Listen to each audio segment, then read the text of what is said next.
So, as you were saying, right, one of the biggest changes that a child will see when they enter primary school is to adapt to a new and larger environment.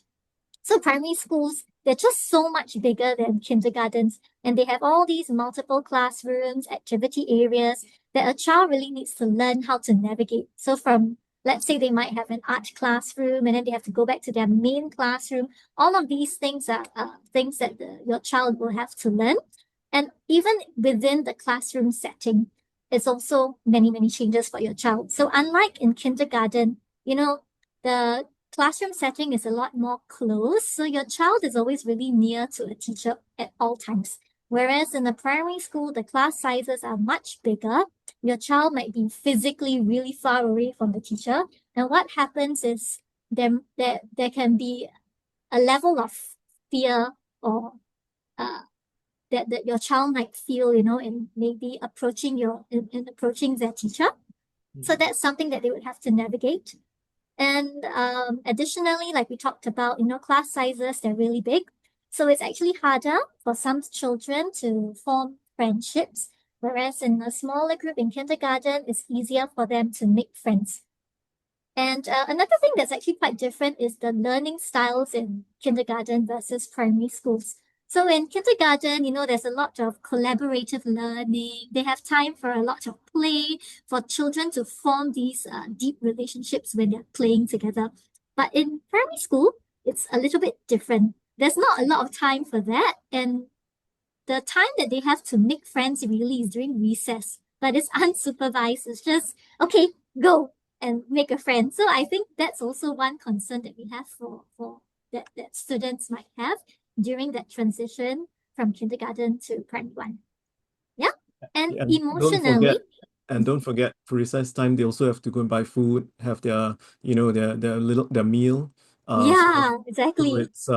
it's not the same. It's a different world to It's them. completely different. Yeah. Yeah. So it's a lot of changes for your child and it's really overwhelming. Mm. So we understand that it's really challenging. So what we want to do really is to support parents and support the children who are making this transition. Yeah, and emotionally, like we talked about, it's so overwhelming. They feel excited because, like what Hugh said, you're going to big boy, big girl school, but there's a lot of also anxiety mixed in it inside as well. A lot of uncertainty. You have a new routine, new faces, new expectations, social dynamics. Everything is different. So sometimes what happens is when they go home after primary school, then they lash out, they have a meltdown because just the whole day was just overstimulating for them. Okay, so as parents, you guys play such an important role in helping them through this transition. So Miss Ramya actually came up with some strategies on how you can start helping your child actually today to prepare them for that transition in primary one. Yeah, Miss Ramya. Thank you, Miss Natasha, for sharing. Okay, so for my part, actually, I'm going to be sharing about 3 areas. Starting off with planning and organization skill. So we have 4 things: packing bags with your child using a checklist, labeling the belongings, filing, and pocket money. So I'll be sharing more information about in what ways you can help them with. So when I talk about packing bags with your child, with a checklist is basically how it'd be great if you could create a simple checklist of what are the items that they need to pack inside a bag. It could be the water bottle, pencil case, a storybook, or it could be anything that they have to pack. Just create a simple checklist and get them to do the packing by themselves. So it's more of like getting them to be more responsible and independent. So this can be done maybe the day before school, like the night, or it could be before they leave for school in the morning. They can just do this checking. And when it comes to labeling the belongings, I'm referring to those sticker labels because in primary school, there are lots of items, and a lot of students, they have the similar things, even like the shoe brand, the socks, the certain books that they carry. So it'd be great if you could help them label each item, because it's very common when the students are in primary school setting, it gets very confusing. Everyone has a similar brand or similar item, and it's best to label it so that they have this ownership. They know the identity, like it's more of like a sense of identity too. And then we have filing. And for filing, I'm referring about giving them a file which has many slots. Okay, slots, maybe it could be like at least having 4 slots for each subject. You have 1 slot for English, the other one for maths, and then we can have 1 for mother tongue, and the last one could be general, where they can just slot in any like forms or whichever general things that they might have. So just keep it more organized for them so that it's easier for them to slot everything. Even if you can't find a file with lots of slot, you can just color coordinate. You can just color like each file according to the subject. And then we have pocket money. So pocket money, as what Teacher Hugh also shared about how when they will go to primary school is a whole new environment, like a new experience, a new environment, and students will have to go and buy their own brunch by themselves. And also there will be a bookstore. That is where most of my students like to go and spend their money on like buying little things. Could be stickers, markers, and so on. If you have opportunity to go and see the bookstall, you can see there are lots of items that it kind of attracts the students. So more than they spend money on food, they'll be spending money on all the little things at the stationery shop only. So when you talk about pocket money, what I'll suggest is that before they even go to primary school, right now itself, you can start small. Just give them about like $2 to $5 per week. Teach them what is the concept of spending and saving. And from there, you can also bring them out when you're going for a supermarket, just getting all the groceries, get them to handle cash. It could be something as simple as slotting it inside the machine or passing it to the cashier. Just get them to count and then just pass it to the cashier or the machine so that they have somewhat of experience. And when they move on to primary school, it's not something new. They know that you have to take the money out, they have to count, they have to check, they have to make sure they're getting the right change, and you have to put it back inside your wallet. So these are little things that you can take note of to help your child, especially the fact that they're going to a new environment. It makes the whole experience easier for them. Okay, and then next we have, what do we? So, Teacher Ramya, Yes. can I just clarify what you're saying here? It sounds like, oops, sorry. Sorry. It's all right. It sounds like what you're saying is parents need to teach their children to exercise independence and to be responsible for their belongings, even including their pocket money as well. Am I right to say that? Exactly. Mm, Yeah, it and helps as a them to be more independent, and also, in fact, it helps them to work with their memory too. Example, like packing of the bags. Almost every single day they'll be packing the similar items. So it works with like the memory skill too. And also, a lot of times, just like us adults, when we go to a new environment, we have, sometimes we have the anxiety going on. So the same thing for children, they might also encounter like that sort of like experience. So to make it easier for them to reduce the anxiety level, you could do this so that there's like a smooth transition. Yeah, I agree. I totally agree with you.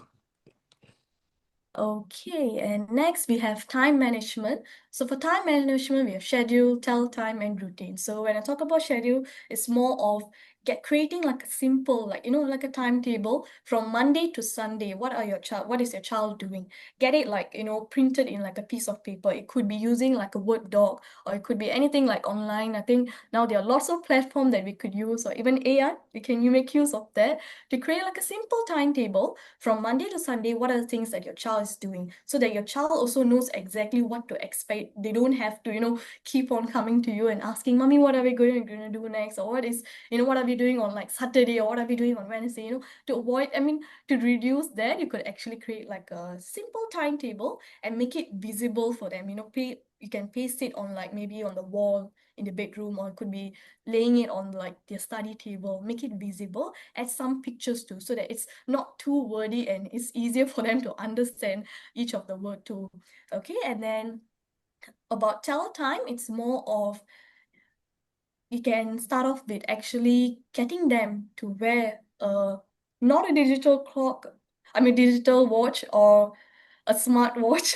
Maybe you can go for the old traditional one, because in school we'll be using like the analog clock, and students will have to know how to tell time. So if you're going to be giving them digital watch, which is easier, it makes it easier to tell time, but of course The main thing is the students will need to know how to read, tell time based using the analog clock. So you can start off with that, or you could even like get a kids-friendly clock to have it at home, to start off at home itself. You can have a kids-friendly clock which not so fancy numbers, just simple numbers where the child is able to see all the numbers from 1 to 12, and there's not too many lines in between all the intervals and all those stuff. Just keep it simple and get them to, tell time. Could be, okay, maybe if it's exactly at 7 o'clock, you can ask them, oh, what time is it right now? These are things where students would have been already be exposed when they are currently right now. They should be K2, they should be exposed right now in the school itself. So they should be able to tell you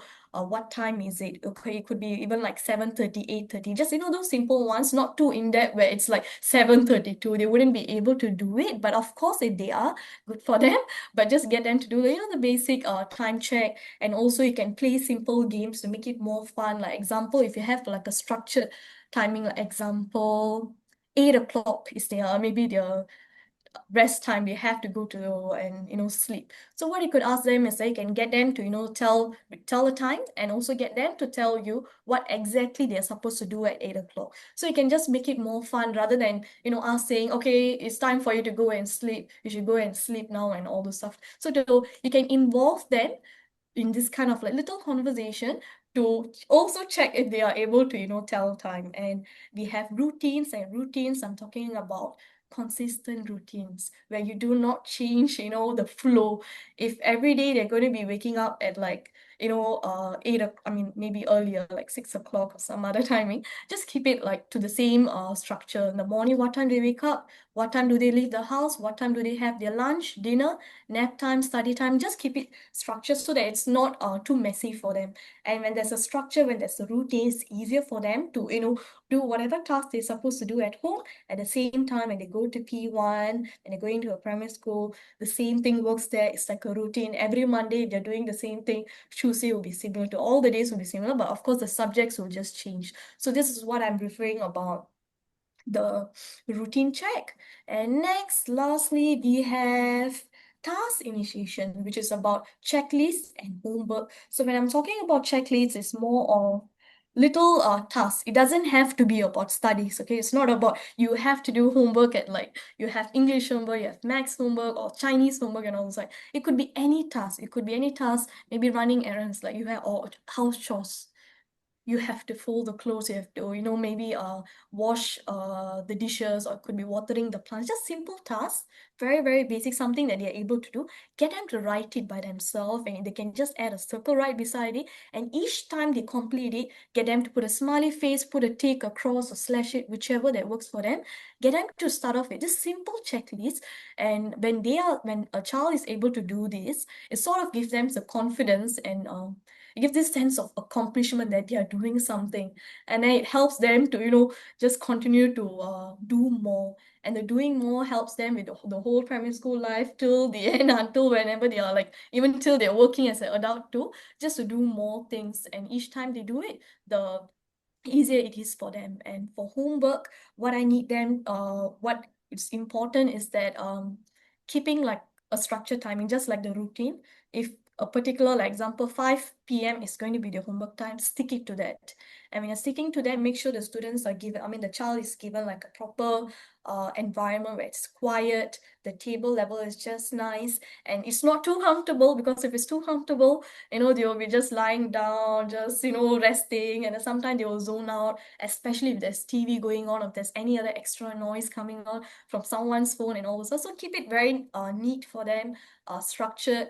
And also, if you're going to get them to do their homework at least more than 1 hour, it'd be great if you could give them short breaks, just 5 minutes, just stand up, walk around. They could just go and have a light snack or a light drink, and that will help them with the whole structured homework time. So this is what I wanted to share about the non-academic readiness. And moving on, we'll be actually talking about the academic readiness, and there are going to be 2 parts. The first part is going to be about English, followed by Maths. And right now, I'll invite teacher Natasha once again to share about English. Okay, maybe before I start talking about some academic benchmarks for primary English, maybe we can just talk a little bit about how to also support your child emotionally, because I think many of the parents here today have expressed that that's actually a really big concern for them. So I think the main thing that you can do for your child, because you can't be in the school with them the whole time, is to really just assure them that you are listening to them and that you are there for them, and to communicate that consistently. So I think, let them know that it's okay for them to express their emotions. There's no judgment there, nothing like, oh, why are you so shy? That kind of thing. But perhaps, if they are such a shy child, you could have some structured steps that your child is able to take during the school day to help them make friends, instead of just saying, oh, you're shy, that's a you problem for the child. So I think that's one way that you can really help your child emotionally during this really tough time. And also later I'll talk about all these academic expectations that primary students have when they go on to primary one. I will suggest a lot of activities as well, and these activities are not really just academic. You can actually integrate a lot of these non-academic readiness into these activities as well to support your child. So just give me a minute, I'll share my slides. Okay, so the first thing that students really need to know for the English subject, these are all the areas of language learning. So I'll go through each of them, and I'll also give you some suggestions on how you can support your child at home. And these strategies, you don't need to implement it only when your child is in primary one. You can actually start today, even if your child is in K1 and 2. I think a lot of the strategies, the activities that I'm suggesting, you can actually try them out with your younger children as well. Yeah? Okay, so the first one, listening. So what your child is expected to do, they're expected to listen and watch stimuli. They're expected to understand what they hear and what they see. So the most important thing that they're looking for is the understanding. Okay, and when you understand, it also means that you're able to respond appropriately, to show your understanding, basically. Okay, and students are also expected to draw on their own ideas, their own experiences, their own prior knowledge to express themselves, to show their understanding. To build this skill, I would suggest that at home, you can promote active listening. So you can ask your child open-ended questions about stories that they've read, shows that they've watched, and ask them to summarize, the story, just to check that they understand. Okay, so you can do this with any shows that they like, any storybooks that they like, and ask them also for their opinions on themes. And this really helps to encourage critical thinking, creative thinking, and also help them to consolidate what they've learned and then connect it with what they already know, and then respond thoughtfully. So it shows that understanding that your child has. Okay, and I know it's a little bit far ahead to think about it, but PSLE oral exams, the trend is that they do like to test students on generating your own ideas, your own solutions, your opinions based on the given context that they've given in the exam. So it's really important for your child to build all these foundational skills now, to listen, understand a given context, and respond appropriately. Yeah. So in our classes also, you see this screenshot on the right-hand side. This is actually what we do in every week for our early primary students.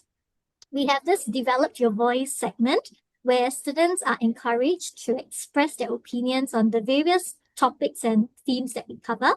And this actually often leads to a lot of insightful and entertaining responses. So it really shows that when you engage your child in conversation, it really helps them to develop these critical thinking skills, communication skills as well.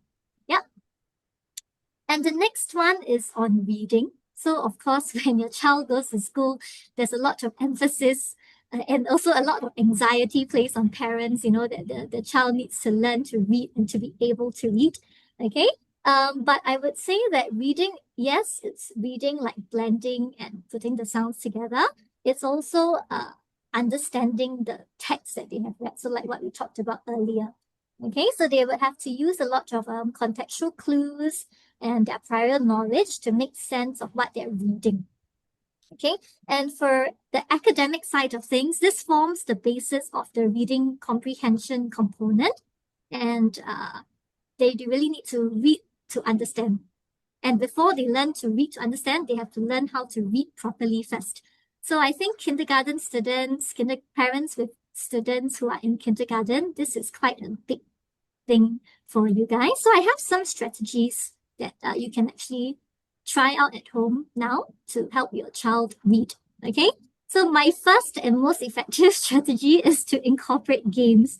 You make it fun for them to learn, the whole process becomes smoother and easier for all parties involved. So you can have games like hopscotch, tic-tac-toe, hide and seek, all of these little activities for them to blend words. That means put the sounds together, like cat, to form the word.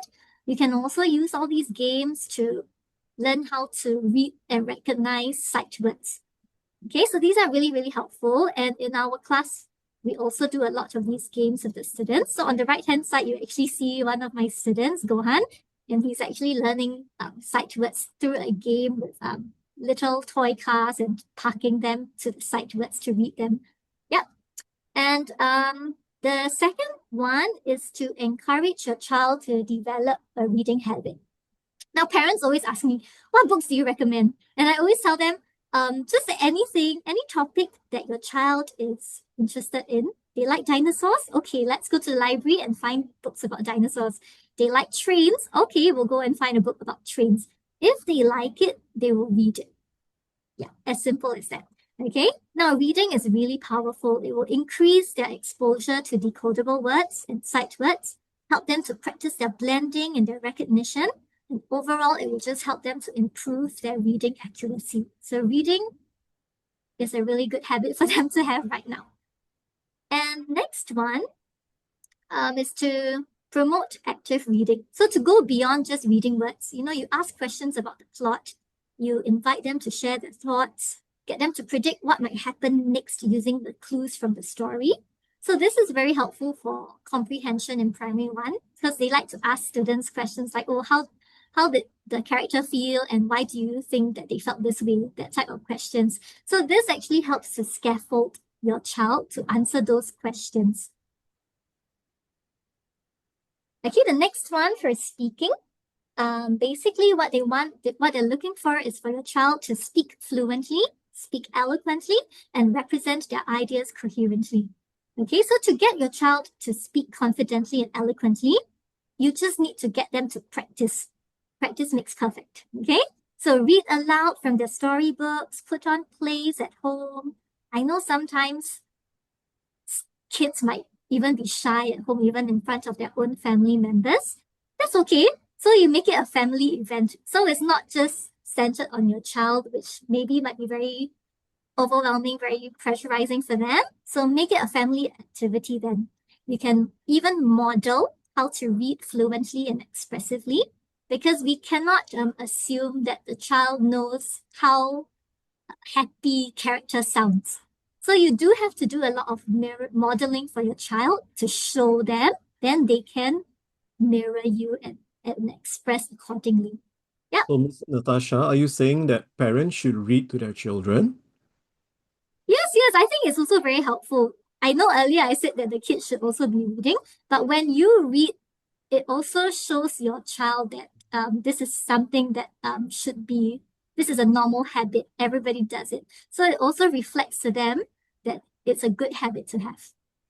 Yeah. Yes, and just to add to what Ms. Natasha has shared earlier, um, indeed, the oral component of the PSLE, which is in quite a few years' time for your children, it still matters. And this year, especially, they've actually increased the weightage of the oral component to 40 marks. So that is a pretty high weightage. And I think, reading, speaking fluently, these things really matter and they have to start as young as possible so that when they get to primary six, they're not at any disadvantage. I think we want our children to do well in the PSLE, being being in the Singapore system. So this is something that we should start right now if we haven't already started. Yeah. All right. Yes. Yeah. So the next thing, actually, it also ties back into the PSLE thing that Mr. Hugh was talking about. So to get your child to talk about their ideas and to present their ideas coherently, right? So I think a really good activity for that is called Question of the Day. Okay, so another activity for that is to play to their interests. Like I said earlier, they like dinosaurs. You can ask them a dinosaur related question. You know, if they're really into engineering, robotics, you can ask them questions about that as well. So ask them questions, ask them open-ended questions, not yes or no type of questions. Okay, so that they can talk freely. And then from their responses, again, don't shoot them down, but correct them gently if you feel that they are going out of point, or if you feel that they can express the answers in a grammatically correct way, for example. Yep, so this is one way of getting your child to speak up. Miss Natasha, why must you correct them gently? Can't we just tell them, why do you say such a silly thing? I think it really, I think it's very hurtful for a child to hear that, whether from a parent, from a teacher, from anybody, basically. So I do feel that it's important to be gentle in your correction and to let them know that it's okay to make the mistakes, but we can learn from it, basically. All right. Okay, now the next component is writing. So writing is an important part of assessing your child's learning and their ability to represent their ideas and understanding. So a lot of the work that they do in primary school, your child will have to write it down to show that they understand something, right? So it's very important that they write neatly, write legibly, and they should also be able to come up with appropriate responses to the writing tasks that they have. Okay, so that is in composition writing exercises. Are they writing about the picture and the topic, or are they writing about something completely out of a topic? Yeah.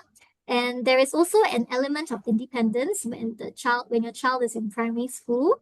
Are they able to write and spell some words accurately on their own? Okay.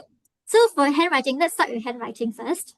Sometimes young children, they just need a little bit of help to show them what to do. So what I try to do with my younger students is to use these 3-lined grid papers to teach them the placement of the letters.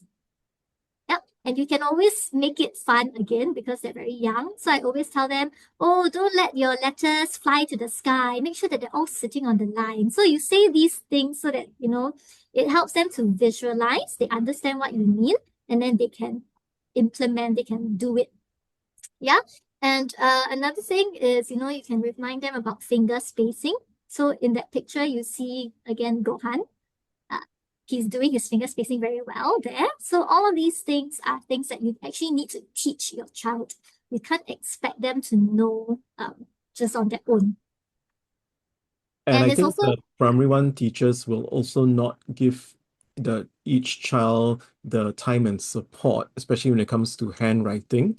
They probably expect all those in primary one to already be able to write neatly. So I think this is something that parents must be aware of as well. So please do spend the time with your children in getting them to practice their handwriting. As we said earlier, when they go into primary one, it's going to be I would say a little more fast and furious for them.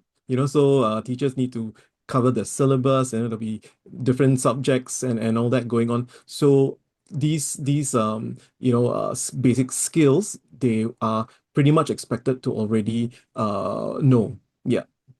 Yeah. And I think something that maybe parents sometimes might overlook is actually posture. So sometimes when students come to my class, they might not know that you have to place the paper a certain way, a certain angle, to help them maximize their legibility. So maybe sometimes, their paper is like placed at a really awkward angle, and it actually works against them to help them to write neatly. So all of these things you can actually teach your child before they go to primary one. Okay, when you go to school, the paper has to be in front of you, straight, teach them about proper posture, ensure that the table isn't too high, too low. You know, if the table is too high, too low, your child needs to be able to also verbalize that to their primary school teacher so that somebody is able to help them with that, basically. Yeah, but they need to know to recognize that problem for themselves as well. Because you won't be there with them in primary school. Yeah. And another way to get them to write a bit more is to encourage journaling. So get them to write a journal, write about their day, write about their thoughts and feelings as well. And I know that a lot of young students, they love to draw. Get them to illustrate as well. I think that's really a very helpful way to encourage expression. Yep, and the next one is more academic. So it's about story mapping. So it's a very useful way to help your child build their composition writing skills. So it teaches them the structure of a story and it helps them to model good examples. So one very effective way that we use in our class in K2 and primary 1 classes here is to identify the 5 W's, 1 H, the who, what, when, where, why, and how in story.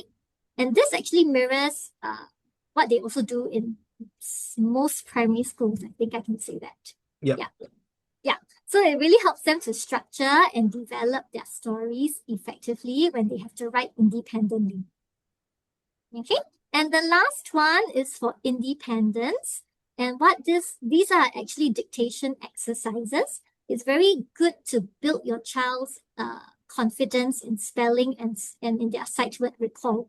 So, you know, when they're very good at their spelling, when they go to school and they see that they are very good at their spelling, it actually really, really boosts their confidence a lot in the classroom. And it's really very helpful for a child to feel that they're able in a classroom. They don't feel so overwhelmed.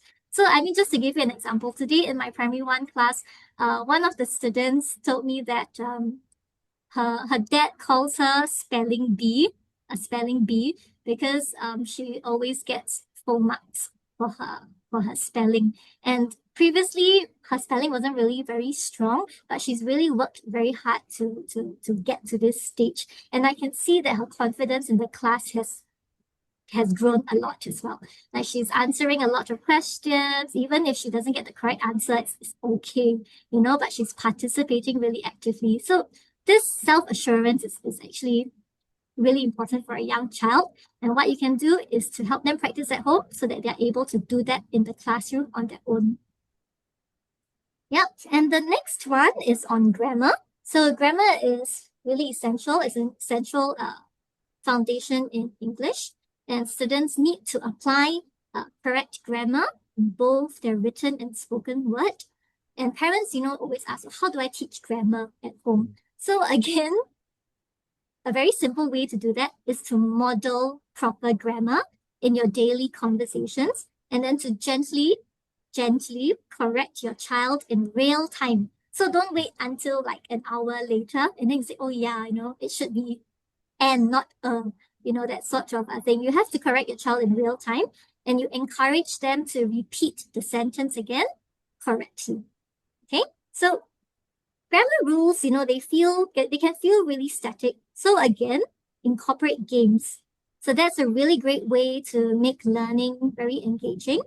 So for example, you can play a game of hide and seek to learn about prepositions of place. You can have this like snake and ladders games as well to review grammar topics like subject-verb agreement, which is what we do in our classrooms. Okay. And lastly, I think this is something that we can't escape. Practice makes perfect. So if you want your child's grammar to be good, they do have to do practices. Okay, so this on the right-hand side is actually an example of a grammar practice that our K2 students do in our classroom. So it actually prepares them for the grammar knowledge that they need to know. And it also mirrors how certain weighted assessment components look like, just to prepare them for when they do have to sit for certain tests in school, so they're not like confused by the what they're seeing on their paper. Yeah. And finally, vocabulary. So your child is expected to build a strong vocabulary and use words accurately in context. Okay, what you can do very simply, word of the week exercises. You have a word of the week every week, and then you encourage your child to use it in their daily conversations. So, for example, like the word brilliant. You can talk about, oh, what does brilliant mean? Oh, what is something that you see that looks really brilliant right now? That sort of thing. Teach them how to use the word in context. And you can also explore things like synonyms, antonyms, so words with similar meanings or words with opposite meanings. Okay, just to help your child learn deeper. Okay, and at the Eton Academy, we actually also build students' vocabulary banks weekly. So you can further support this by having your child keep like a vocabulary journal. So anytime they learn a new word, get them to jot it down inside their book. They can write down the meaning, they can draw the meaning, anything that will help them to remember better. So if they have this ownership of their learning, they actually learn better. Yeah. Okay, so that's it for my sharing for English. So I'll pass. Miss Natasha, sorry, before you pass it on to Miss Ramya, there is a question being asked here.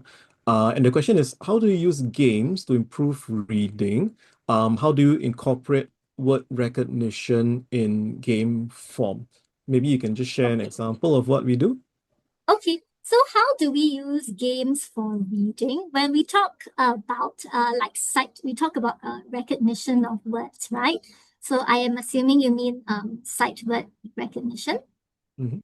Yeah. Okay, so sight words, the key to learning sight words is for your child to be exposed to that word and to repeat it consistently so that they can read, recognize, and recall that word on their own. So you can play lots of games, any sort of games. Very simple. The most simple one that I can think of is you have some post-its of one or two sight words, paste it on your child's bedroom door, and then you just tell them that, okay, you have to read these words for me before you before you unlock your door, that sort of thing. So you can make it into a game like that, get them to read it every day. Don't change the words so that you make sure that it's consistently practiced for the maybe like a few days or for a week. Another game that the kids really like to play in class is hopscotch.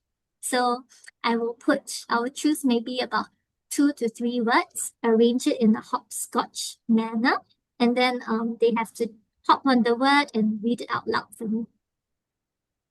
Yeah. And I suppose you can also use tic-tac-toe. Yeah, tic-tac-toe is very good as well. Yeah. Anytime you want to fill up a Mm. particular square, then you Mm. have to read that word before you can put your X or your circle. Yeah. Yeah. So I hope that has answered your question, but of course, feel free to ask more questions if you have any more. Yes, please continue. Okay, so it's gonna be I'll be sharing about Max, but before I do, actually I have some questions that I would like to ask too. Is it possible, Teacher Natasha, if you could help me send the poll questions? Thank you.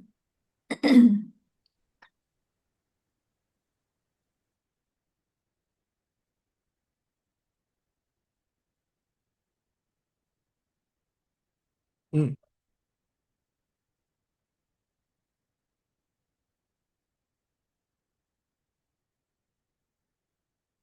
Yeah, I think the poll questions are up.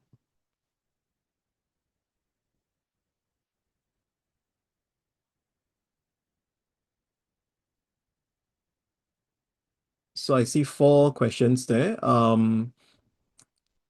It's about confidence in maths. Oh, that one I would say for me, I'm not very confident. But yeah, please answer the 4 questions, and we'll leave it up for maybe a minute or so, and then we can see what the results are, just to know how you are feeling as well and what your practices are. Okay.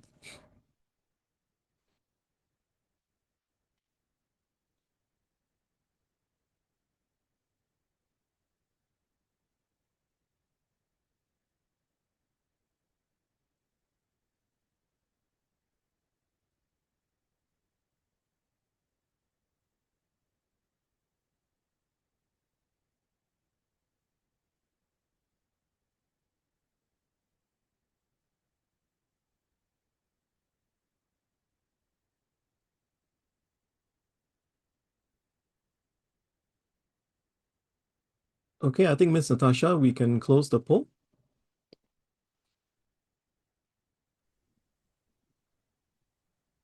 Right, maybe we can share some results. Okay, so based on what I saw earlier on, there were 4 questions. So the first question was, how confident are you when it comes to supporting your child at home? And the highest weightage was actually for somewhat confident, which is, I think, is more like there's the majority. But of course, there are some people who are very confident, some of y'all who are not confident, which is totally fine, because regardless of confidence level, what a child really needs is a structured environment where we have the right people to teach. So that's where, usually the educators will come into the picture, where when they are right educators, you'll be able to get the students to understand the concept and also complement home support too. And with all those support from, from the teachers at home, and of course the child's ability to also like, try hard and all those other resilience, students will be able to learn things faster through, the right educators. And then for the second question I saw, which is the biggest concern, so I saw 2 main things, which is about lack of exposure and also struggling with word problems. And I do agree that the main thing, like among all the topics, word problem is one of the most challenging question type where students usually struggle with. It's a very common thing. I'm glad that a lot of y'all know about your child well, about which areas that they also need help with.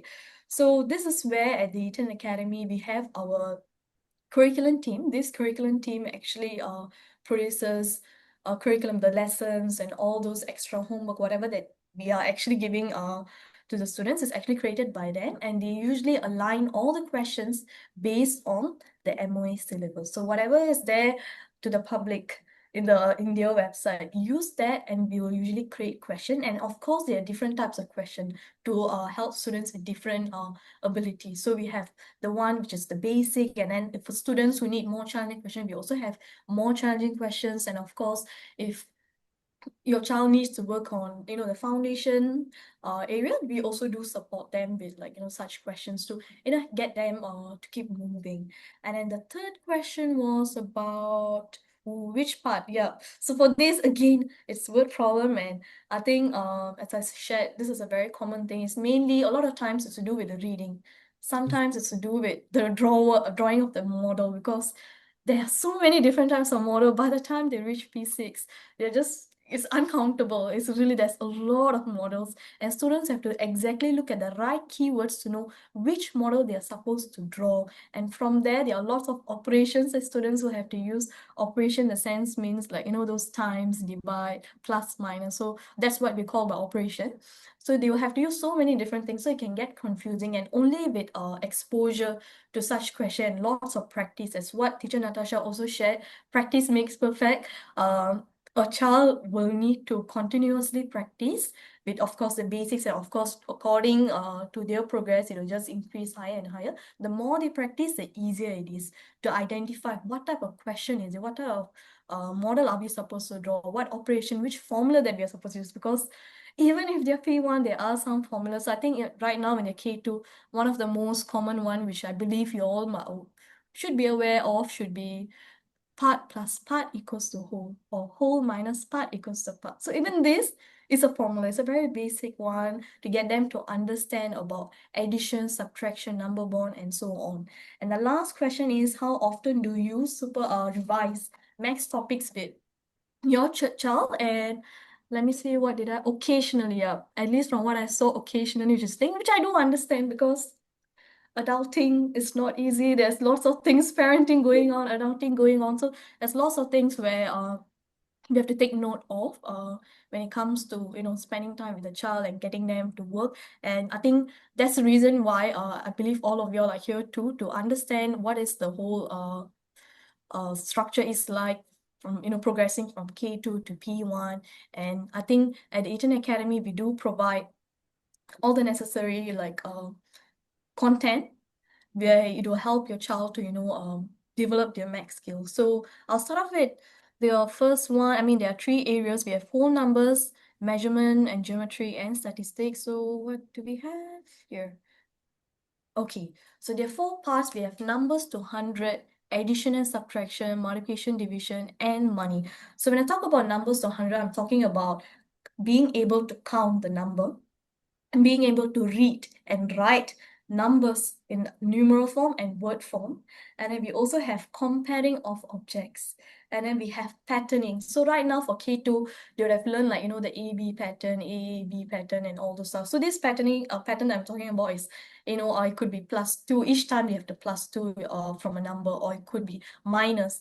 Or sometimes if it's little unit, it can be +2 minus 3 maybe. It just goes on and on. So this is about the patterning in numbers. And also we talk about ordinal numbers. Ordinal numbers like first, second, third, fourth, how to write it on your paper too. So this is about numbers up to 100. And then we have addition and subtraction. For addition and subtraction, what students are expected to know is basically the concept, understand what is the whole concept of addition, subtraction, how to use the operation plus, minus, equal, and also being able to add and subtract within 100 involving regrouping too.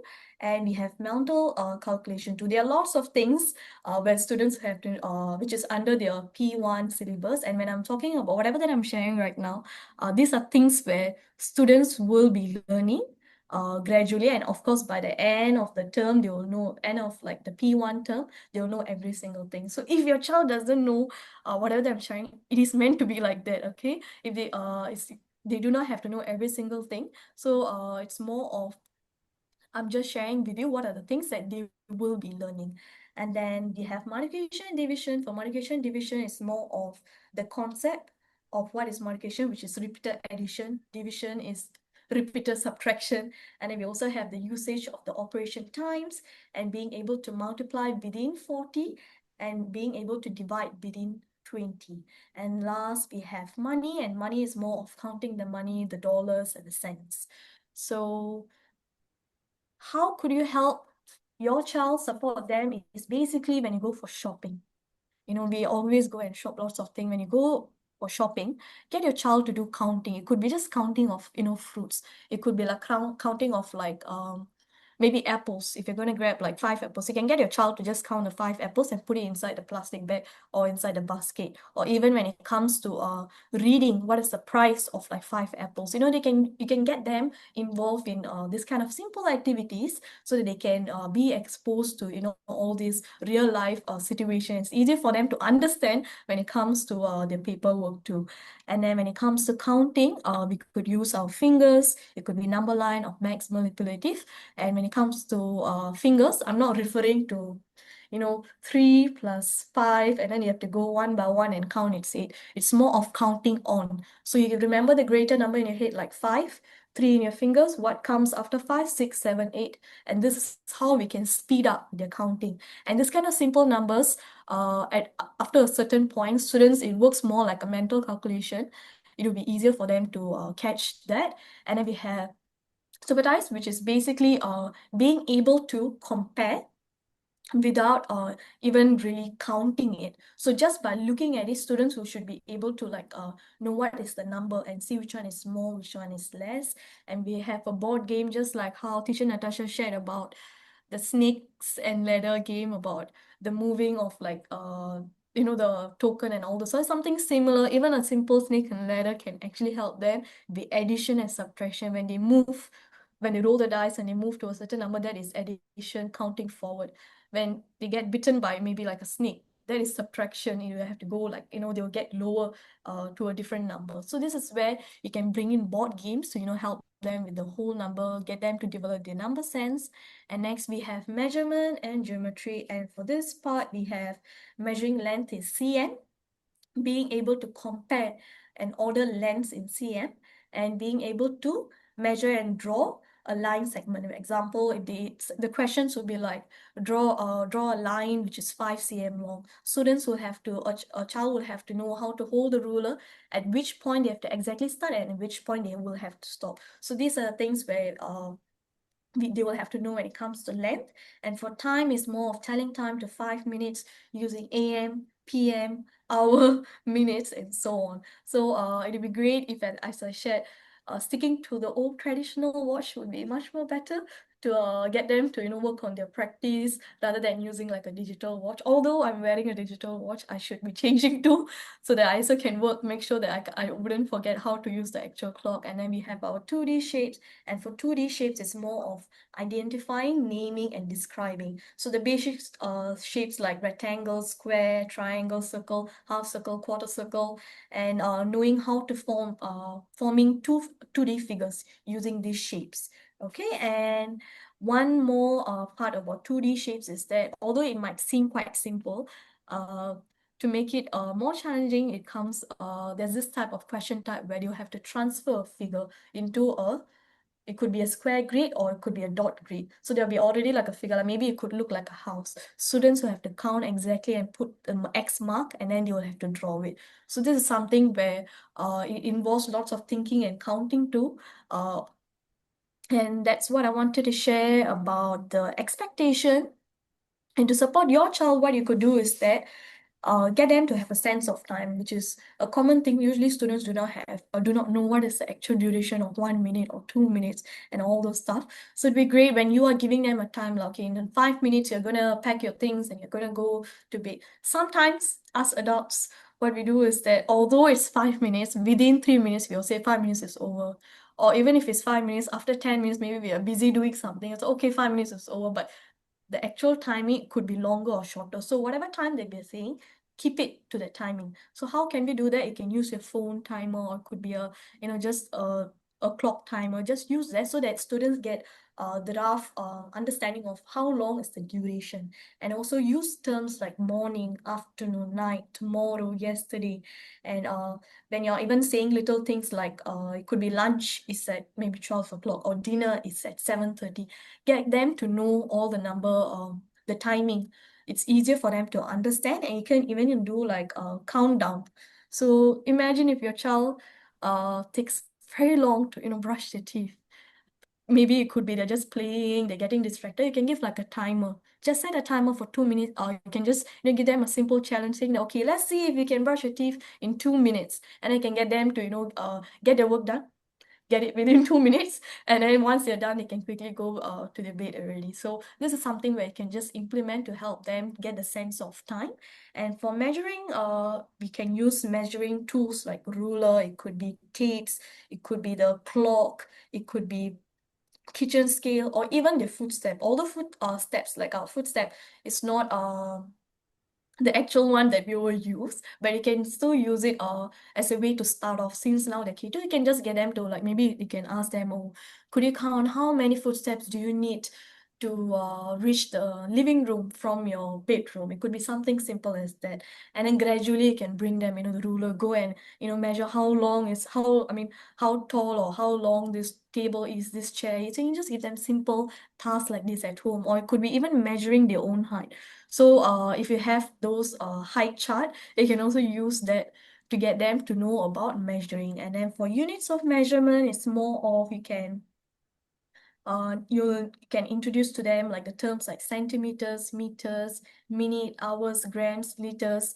And when you go shopping, get them to sense how heavy is 1 liter going to be, or 500 ml is going to be, just to get them to experience what is the real weight like. And also you can get them to do something simple like, example, from the house, you're going to the school, it takes 10 minutes. You can just tell them, okay, we are going to take 10 minutes to reach the school. So that when you inform them how long you're going to take, students also get the sense of time through that too.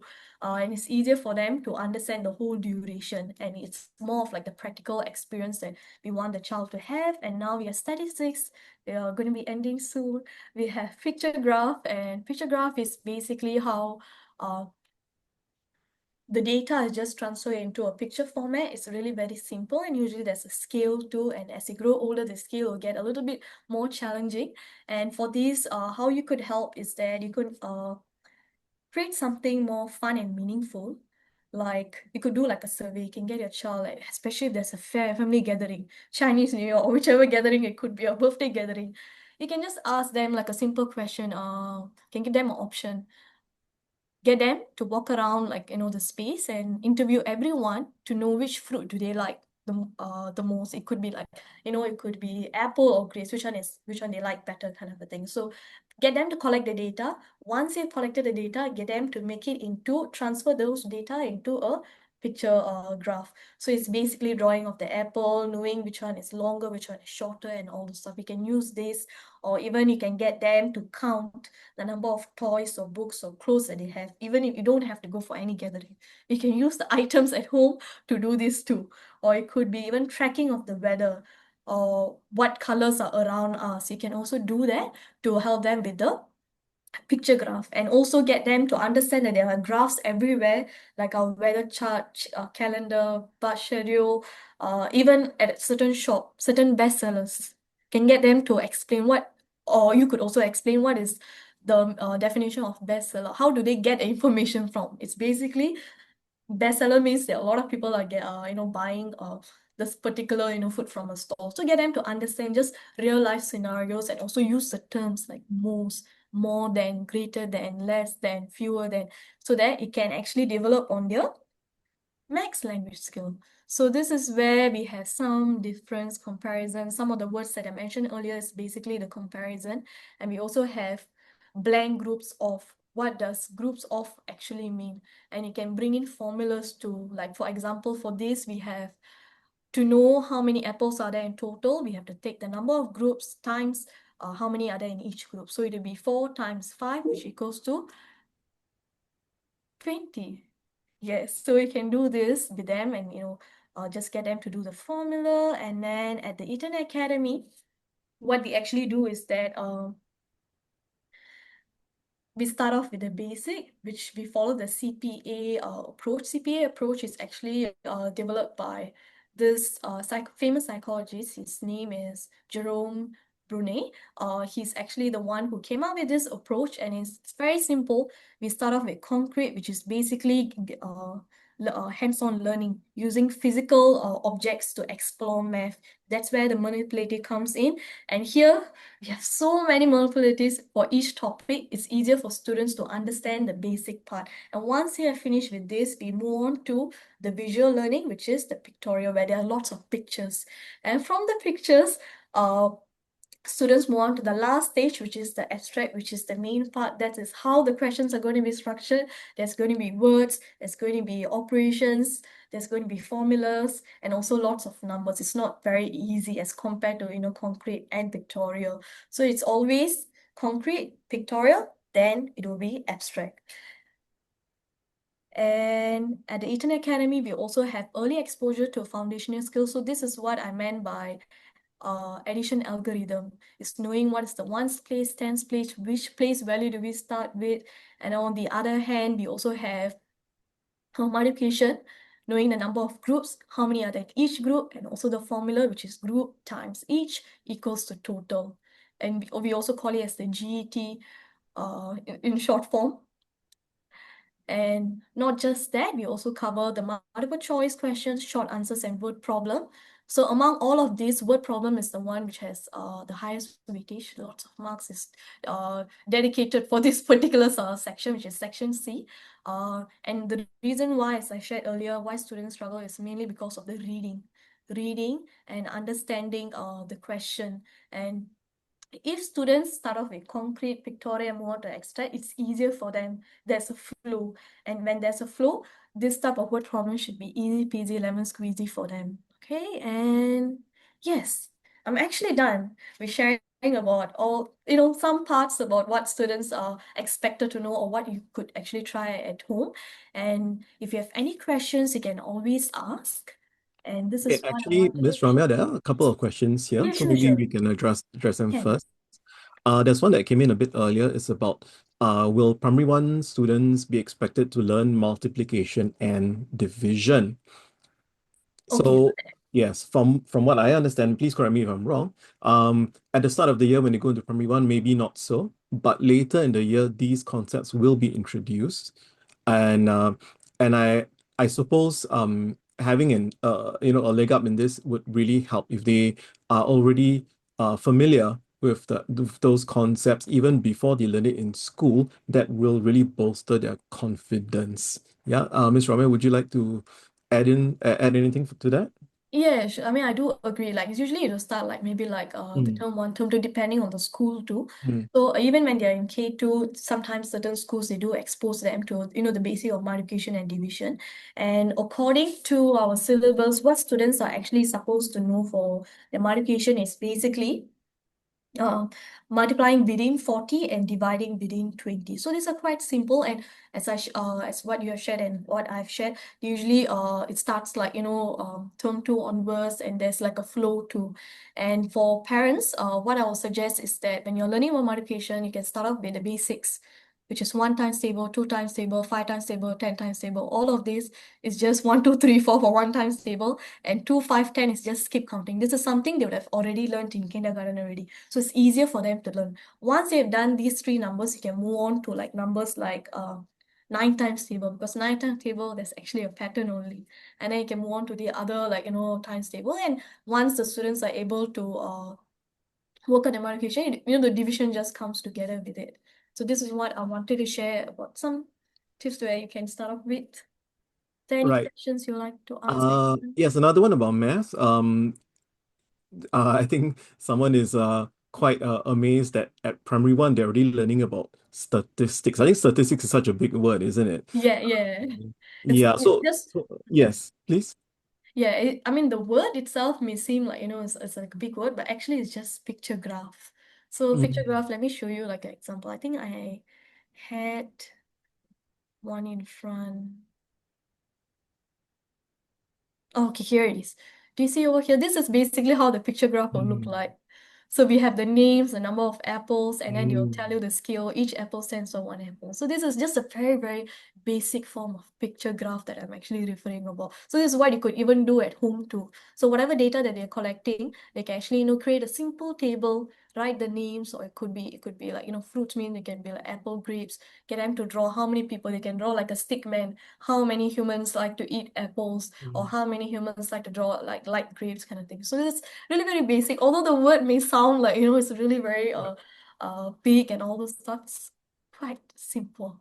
So I would say it's more like data Yeah, collection. data Yeah. collection. So It's yeah, basically okay. data collection. Yeah, but of course, as they progress through the years, it gets more and more complex. Mhm. Yeah. So we have to start with the basics. Yeah.